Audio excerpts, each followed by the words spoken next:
عارف مشال صاحب له بلنه ورکوم چې روشي خوندور کلام پیش شي. عارف مشال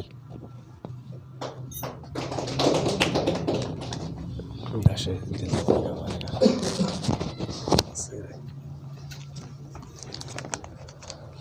د غزل یو څو شعرونه یې چې څه توره شپه ده او غوسه هم ده، څه توره شپه ده او غوسه هم ده، څوک مېلمنه ده او غوسه هم ده.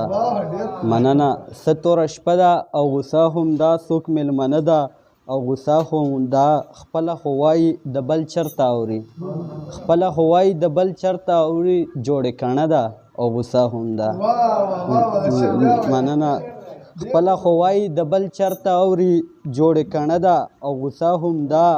عارفه بیا یې لکه بنګ څکلي، عارفه بیا یې لکه بنګ څکلي، خاندي نشه ده او غوسه هم ده.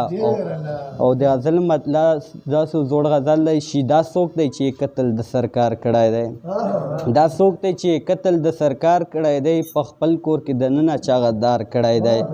دا څوک دی چې په ښکلو، دا څوک دی چې له ښکلو د اعتبار توبې وباسي، دا څوک دی چې له ښکلو د اعتبار توبه وباسي، او دا څوک دی چې په ښکلو اعتبار کړی دی.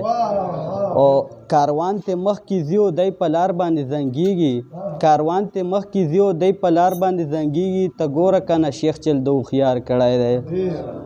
مننه. او کې شعر دی چې دا ځل سپرلي لکه د امن خوشبویي راوړي، دا ځل سپرلي لکه د امن خوشبویي راوړي، د پورې بڼ کې بیا مرغو چغار کړی دی.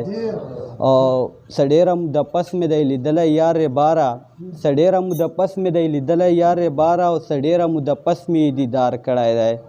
او عارفه پښتانه په ازادۍ پسې ړانده شول، عارفه پښتانه په ازادۍ پسې ړانده شول، عارفه پښتنو ته چا ازار کړی دی.